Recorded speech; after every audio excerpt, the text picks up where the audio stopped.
नहीं देखिए, जहां तक लग रहा है कि राष्ट्रपति शासन लागू वाला तो काम किया जा रहा है और राष्ट्रपति शासन लागू हो गया, तो यूं आप समझ लीजिए कि एआईडीएमके और डीएमके ये दोनों का ये हाल होगा तमिलनाडु में कि ये जो हमारा आज अगर मान लिया बोलिए 112 चल रहा है ना, तो ये 200 सीट पे जीतेंगे। और इन लोगों को ना भारतीय जनता पार्टी के जो हिंदू मुस्लिम मंदिर मस्जिद जात धर्म वाला काम करते हैं ना, तो ये सब चीज से इनको छुटकारा मिल जाएगा।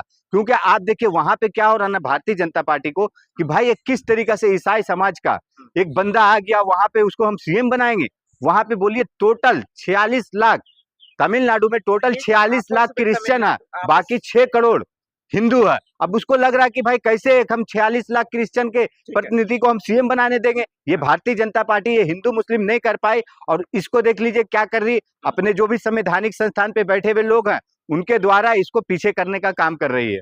वकील कपिल सिब्बल साहब कह रहे हैं, सुप्रीम कोर्ट के वकील हैं, कि भाई आप सुप्रीम कोर्ट आइए। नहीं देखिए, जाना तो पड़ेगा ही ना, क्योंकि ये बिल्कुल असंवैधानिक काम कर रहे हैं, संवैधानिक पद पे बैठा व्यक्ति। आप बताइए राज्यपाल किस तरीके से क्यों नहीं आप एक्सेप्ट कर रहे हैं। देखिए कोई भी कहीं भी इलेक्शन तो संवैधानिक पद और संवैधानिक दायरे में ही मांग रहे होंगे। नहीं, संवैधानिक दायरा ये बताता है कि देखिए जो सबसे बड़ी पार्टी है आप उसको निमंत्रण दें, न्योता दें, और अगर आप नहीं दे रहे हैं तो बात अलग है। लेकिन देखिए वो निमंत्रण न्योता का बात ही नहीं, यहाँ डायरेक्ट विजय जी 2-2 बार वहां पे गए राज्यपाल के पास। राज्यपाल बोलते हैं पूर्व बहुमत साबित करो आप। अरे मतलब आप क्या करना चाह रहे हैं, किस तरीके से आप वहां पे विभाजन करने के लिए बैठे हैं। तमिलनाडु में हिंदू मुस्लिम एकता जो बना हुआ वहां पे जो एक और अदर को मिलाकर और टीवीके को मिलाकर विजय थालापति कांग्रेस, ये जो पार्टियों की सियासत लड़ाई चली है, क्या हल निकल पाएगा या फिर से चुनाव? नहीं देखिए हल तो निकलेगा। हल यही निकलेगा कि जो राष्ट्रपति शासन ये भारतीय जनता पार्टी अमित शाह नरेंद्र मोदी चाह रहे ना लगाना, तो लगाएं आप।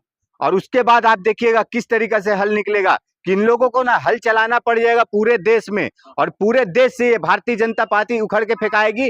और राहुल गांधी जननायक और विजय के साथ में देखिएगा किस तरीके से पूरे देश में एक बदलाव का नया परिवर्तन लहर दौड़ेगा। क्या लग रहा है, राहुल गांधी मुलाकात करेंगे विजय थालापति से, उसके लिए सब लोग साथ आ रहे हैं। अखिलेश यादव ने ट्वीट किया।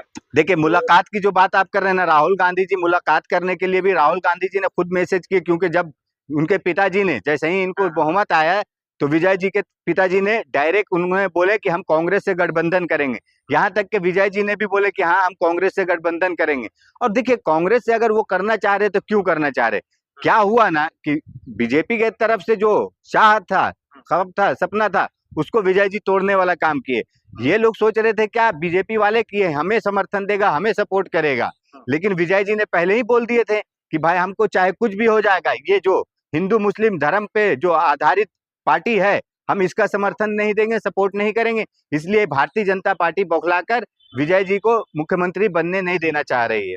क्या राज्यपाल किसी के इशारे पे चल रहे हैं? चल रहे हैं ना, नरेंद्र मोदी अमित शाह के इशारे पे चल रहे हैं। इशारे पे नहीं चलते तो ये किस तरीके से असंवैधानिक काम कर रहे हैं, असंवैधानिक बात कर रहे हैं। पहले आप बहुमत साबित करो। 5 सीट है, 5 सीट कोई बड़ी बात नहीं है। देखिए आप अगर हमें राज्यपाल, देखिए कोई भी है राज्यपाल अगर निमंत्रण दे रहे हैं कि भाई आइए, तो खुद ब खुद लोग वहां जुड़ेंगे।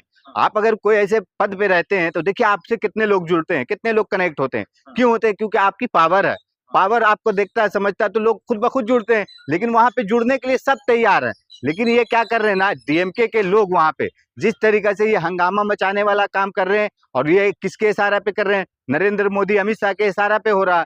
राज्यपाल कोई इतना बड़ा मतलब किस तरीके से बोलते ना, जो मूर्ख बोलते ना, मूर्ख से भी बड़ा मूर्खपना कर रहा है कि आप बताइए क्या ऐसे होगा। आखिरी सवाल, क्या राहुल गांधी जी और कांग्रेस क्या विजय थालापति को सीएम बना पाएंगे तमिलनाडु के?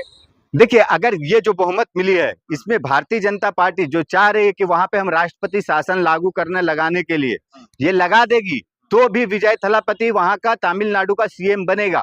और ये जननायक राहुल गांधी जी भी उसमें समर्थन में कूदेंगे और उनके साथ रहेंगे। और देखिए फिर से री इलेक्शन कराओ आप में अगर हिम्मत है ना, जिस तरीके से आप लोग ईवीएम और चुनाव आयोग के जरिए आप वोटिंग करा रहे हो, जीत रहे हो ना, जो बंगाल जीत लियो, असम जीत लियो, और अभी कितना स्टेट देख लीजिए बिहार जीत लिए, तो इस तरीके से ये लोग सोच रहे हैं ना, तो आप वहां पे ये मत समझिए कि वहां पे इलेक्शन रोवाला नहीं होगा।